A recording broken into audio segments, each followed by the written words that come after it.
Good evening, I'm Katerina Georgieva. This is CBC Windsor News. Thanks for watching. Tonight, Windsor has just approved its 2023 budget. We'll break it down. Plus, a big budget item are roads. We sought out some of Windsor's dodgiest stretches. We told you the future of the Detroit-Windsor truck ferry was in jeopardy. The company now says it's shutting down. And some collect stamps, others collect antlers. We'll tell you about the practice of shed hunting later tonight. Let's get right into the budget. City Council approved a property tax increase today, the biggest hike in about 2 decades. And this comes after months of deliberations over what city officials call one of the most challenging budgets they've ever seen. CBC's Jennifer LaGrassa was at the budget meeting today, and she joins us now live in studio. So Jen, what does this mean for residents? Yeah, for sure. So it means that your property tax bills are going to be going up, and they're going up by about 4.48%. The last significant increase similar to this was in 2004. The property tax is based on the value assessment of a home, and because of some pandemic delays, the latest assessments are based on figures from 2016. So based on this recent tax hike, with the average homeowner's property in Windsor being valued at about $170,000, that's according to the city's chief financial officer, residents can expect to pay about $140 more on their next property tax bill. In 10 of the last 16 years, the city has kept a 0% tax increase. Today, the mayor said that this was necessary at the time, but growth, inflation, and COVID-19 pressures meant that this significant increase was needed. This council, past councils since I've been here, have always operated very, very fiscally responsibly. They've made prudent decisions when it comes to spending, and I think the residents know that. And so if we weren't at a period where there's 40-year high inflation, if we weren't dealing with the effects of COVID that we've had to figure out how to finance within the municipality, if all of these things, weren't happening at the same time, we'd probably have a different budget today. I would submit probably around 1 to 1.5%. But the reality is, those things are here. We have to deal with them, and I think we've done it in a fiscally responsible way. So basically, the additional amount that homeowners will pay is giving the city an extra $21 million, bringing our total operating budget up to about $458 million. And that funding is what runs the city, from city services like snow removal and transit to agencies like the Windsor-Essex County Health Unit. And Jen, what was the reaction following this budget approval? Well, not everyone was in agreement with it. Ward 1 councillor Fred Francis was the only councillor to oppose it, and he said ideally he would have liked to see a property tax increase no more than 3%. 4.8% is just something a little bit too high. I think we could have went down further, but it wasn't the will of council to go down further, so I voted against it because I thought we could have done more. Other councillors said they also would have liked it if the increase were lower, but they understood the need to increase it because of factors like inflation. One resident who spoke as a delegate today and formerly ran for Ward 2 councillor told me it's about time we see an increase. I am in favor of a major tax increase, property tax increase. We're ready. We are ready. We've been 20 years attempting to hold the line on taxes, and in my opinion, the city is deteriorating because of it. Our roads are horrendous. We're flooding. Our poor are some of the poorest in the country. Now, Jen, originally we were looking at a possible 5% tax increase. So what did council do to actually bring that number down? Yeah, so a key cut was suggested City of Windsor employees, and these were identified as priority by those departments to help manage workloads. So that includes positions like a Parks and Facilities Analyst position, a Planning Analyst for Transit Windsor, and a Public Works Administrator. There was also large debate over transit. The city decided against providing about $480,000 to start a fleet reserve fund for Transit Windsor. Essentially, this funding would be put aside to help the transit service eventually replace its buses as they do get worn down. Council also debated getting rid of an additional $465,000 for Transit Windsor, which the service said was going to go towards new routes and helping the service grow as it deals with an increase in demand. Now, this did not end up getting cut. Some councillors noted that at a time where the city clearly is relying on this service, they don't want to take away resources. So overall, CAT residents can expect a 4.48% tax increase on this year's property tax bill. That's the largest jump that Windsorites have had in 2 decades. But throughout the meeting today, city councilors and staff said that this was a challenging budget and that inflation and continued COVID expenses are really adding to all this. So they say that this is what the city needs in order to maintain those services. Thank you so much for breaking this down for us, Jen. Let's take a closer look now at your agency's boards and committees. Most significantly, Windsor Police got a 2.3% budget increase. That's up more than $2 million, bringing their 2023 budget up to more than $99 million. Other hikes, the Essex Region Conservation Authority got a 6% budget increase, amounting to an extra $111,000. The Windsor-Essex Community Housing Corp's budget went up by 10.7%, up nearly $1.5 million.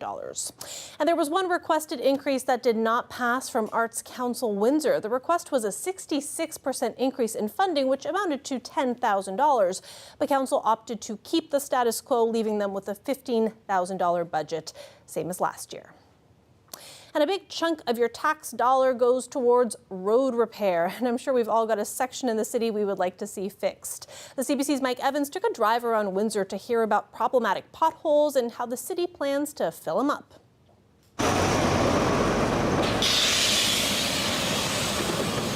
On Walker Road, there's some pretty bad ones. It's bumpy all the time and it's just not good. What's the worst pothole you've ever seen? What did it do to your car? It actually happened last week and my car is still in the shop. It tore up my tire. Yeah, it was pretty bad. So, and you get stuck with that bill? Do you feel like giving it to somebody else? Well, I would love to give it to someone else, but I couldn't. I had to take it myself and it wasn't a fun one to pay. What did it cost you? It was like $600 because I had to get a new tire. Yeah, and my rim was damaged. I was driving, I was going like the speed limit, and then I don't know what happened. I just hit the angle of the pothole at a weird spot and it tore through my tire. A poll happening right now for CAA, and people can submit their vote for the worst roads for potholes in Ontario. And in Windsor, you can vote on the worst street in Windsor. So if you got a chance to vote for the worst street, what would you put? I would put Walker Road because of what happened to me for sure. I would say it's a typical year. We've had a lot of temperature swings over the last 2 months. One day we're 60, one day we're below freezing, so that doesn't help out with the pothole situation, of course. We have patch crews out every day. Hopefully with the warmer weather now, we won't have those temperature swings leading to further potholes. So we have a scouting program where we have somebody go out and scout, and using some new technology as they drive, it just picks up where the potholes are. And those locations are distributed to the patch crews so that they can just go right to the pothole instead of looking for them themselves. University is pretty bad. College is a road that I take daily almost, and that one's pretty bad too. I work in the East End off of Lausanne, take that Monday through Friday. So that has a lot of potholes here and there, and it's some that you have to swerve and miss, and at the same time you're trying to make sure you're not causing an accident, so you're not hitting someone else and hurting someone else or destroying your vehicle at the same time. So what are the worst roads in Windsor? Well, here are the top 4 according to the Canadian Automobile Association survey from last year. Number 4 is College Avenue. Taking 3rd place is Tecumseh Road East. Runner-up for the worst road in Windsor, University Avenue West. And the worst road in Windsor, according to CAA, that would be Lausanne Parkway. Sticking with transportation stories, a ferry that moves hazardous materials and oversized loads between Windsor and Detroit is shutting down. The president of the Detroit-Windsor Truck Ferry tells CBC News that he will not be renewing his lease agreement, and that means the route across the Detroit River will end later this year. Now, this ferry is the only way to move hazardous materials or oversized trucks between the 2 countries in the region. Those trucks are not allowed to use the Ambassador Bridge. The closest crossing will be in Sarnia, potentially adding hours to each trip. And this news comes after the ferry operator said it would need another $160,000 a month to keep the service running. That funding did not come through. The ferry is also being used for materials to help build the Gordie Howe Bridge. This is a developing story, and we will have more for you on our website. The minister responsible for the Federal Economic Development Agency spoke to engineering students at the University of Windsor this morning. Philomena Tassi and MP Eric Smirchuk were there to promote highlights in the federal budget released last week. The budget has been criticized by opposition members and critics for not doing enough to make housing affordable. But Tassi defends the government's housing policies. She told the students first-time home buyers can save up to $10,000 a year tax-free toward a new home.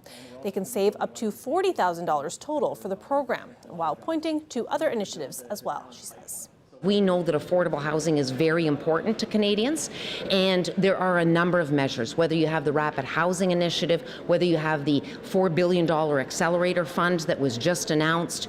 We have measures that are creating housing, but also making it more affordable for Canadians. Rent-to-own program is another example.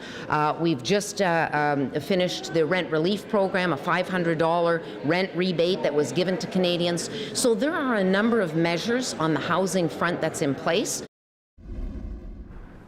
Health Canada is telling CBC News the approval for the Safe Point injection site in downtown Windsor is still under review. A spokesperson says there are two separate applications under review. One is the supervised consumption site application, and the other application is an urgent public health needs site. That's to get the site operating in the interim. MP Eric Smirchuk says he is pushing Health Canada to get the site approved as quickly as possible, but so far there is still no firm date.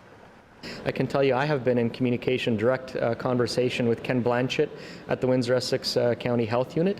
We're working together to expedite that process, to get those Health Canada approvals as quickly as possible, and we are on it, and we are working together with the Health Unit directly on that. To the States now. Former U.S. President Donald Trump arrived in New York today to face criminal charges tied to a payment made to an adult film star during his 2016 campaign. The 76-year-old is the first former or sitting U.S. president to be charged with a crime. Thomas Daigle has the latest on the story. No previous U.S. president has taken this road before. That's Donald Trump's motorcade, leaving his Florida home to turn himself in to authorities and face criminal charges in New York. Trump acknowledging supporters cheering from the roadside, then never one to embrace subtlety, taking off in the personal jet bearing his name. What am I expecting? Chaos. Outside Trump Tower in Manhattan, the spectacle awaited. The world's media penned in amid tight security, few supporters, and fed-up New Yorkers. I hope the country comes to its senses and realizes that this guy is bad. Tomorrow at this courthouse, Trump is set to appear before a judge to be arraigned. Defendants are often photographed and fingerprinted. Rarely does a case require this pointed reassurance from the mayor. There has been no specific credible threats to our city at this time. Trump is thought to be facing charges of falsifying business records. The indictment remains sealed, but his legal team is already rejecting the case. This was dismissed by federal prosecutors 7 years ago. We know what's in it. It's a bunch of garbage. What is known, the indictment is tied to hush money paid to porn star Stormy Daniels over an affair that Trump says never happened. At issue is whether the payment should have been declared as a 2016 campaign expense. Late in the afternoon, Trump arrived back in the city where he grew up and where he's fought legal threats in the past. Never before facing a criminal indictment as former president and as he mounts a campaign to return to the top job again. Thomas Daigle, CBC News, Toronto.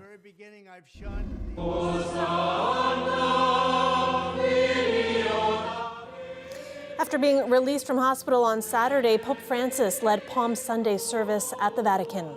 About 30,000 people were in St. Peter's Square waving palm and olive branches. The Pope's bronchitis was treated with antibiotics just in time for one of the church's busiest weeks. Next weekend is Easter. A live look outside there as thunder rolls in. Colette will be here after the break with more.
Canada will have a sizable role to play in NASA's future missions to the moon. It starts with the American Space Agency's first lunar crew in 50 years.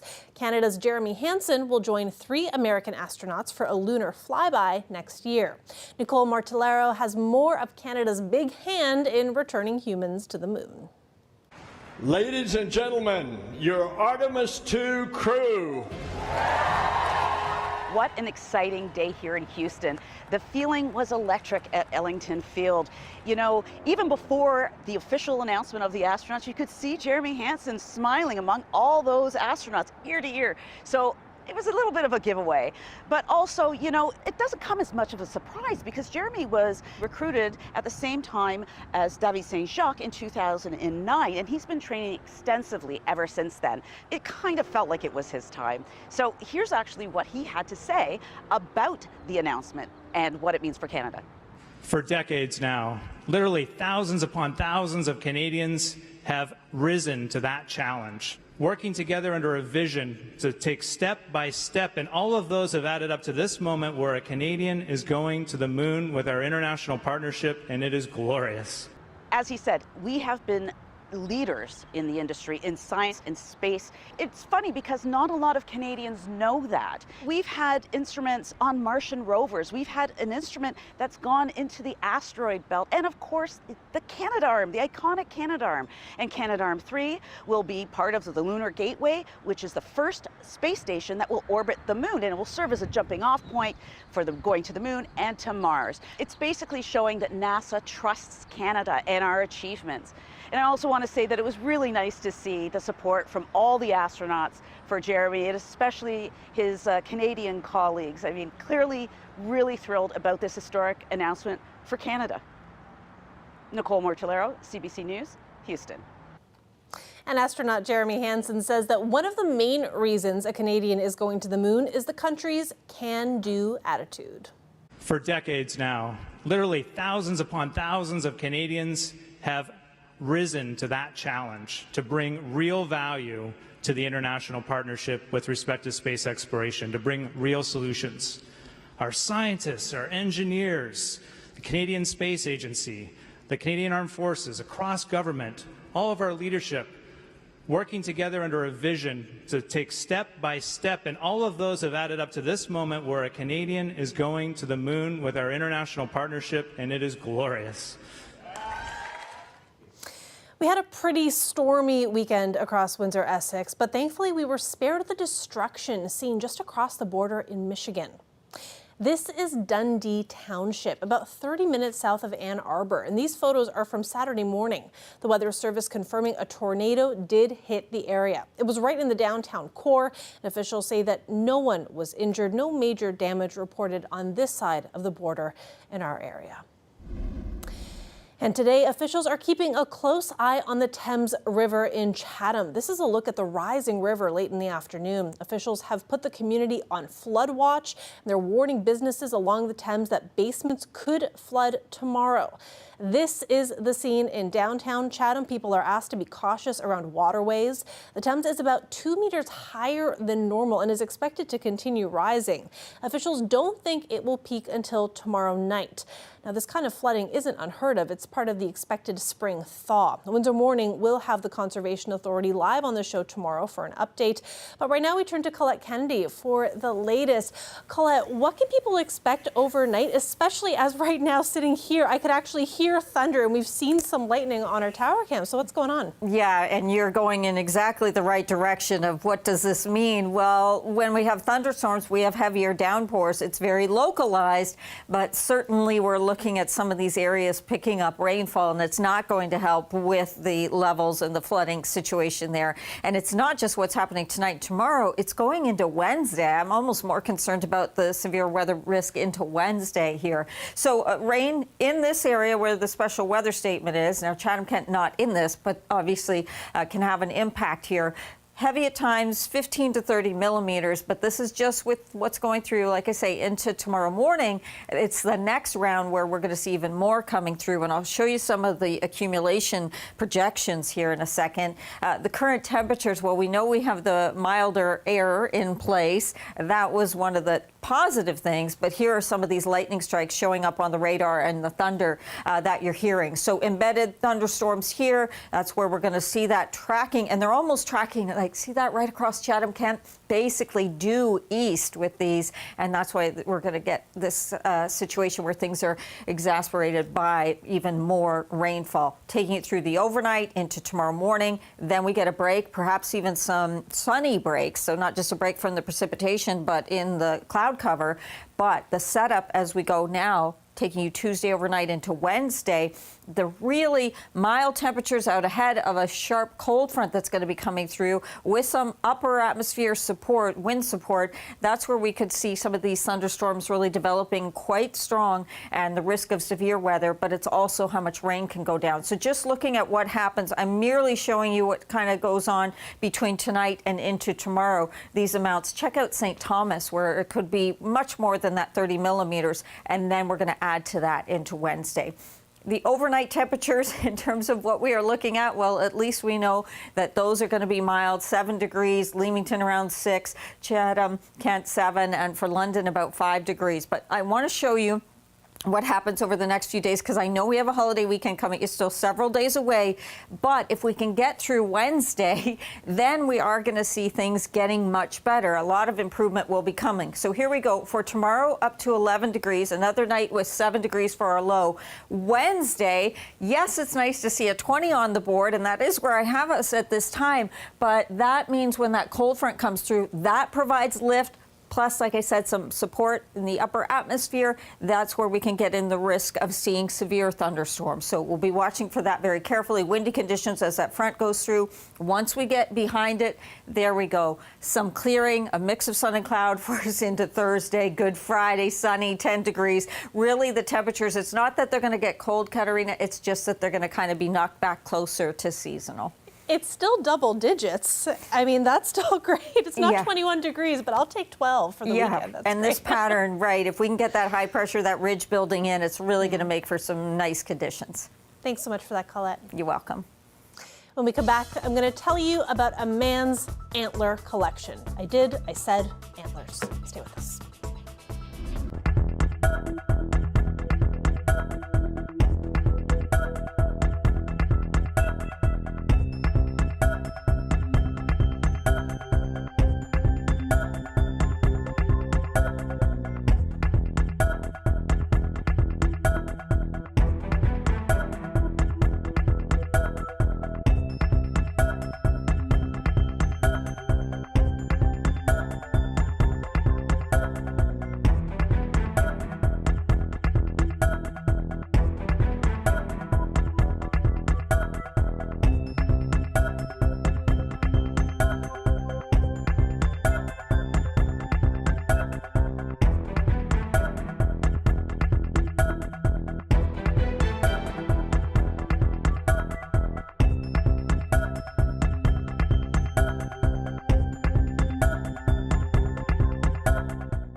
Windsor has decided to extend the contract for those electric scooters in the city, but Paris has voted overwhelmingly to ban them, a first for a European city.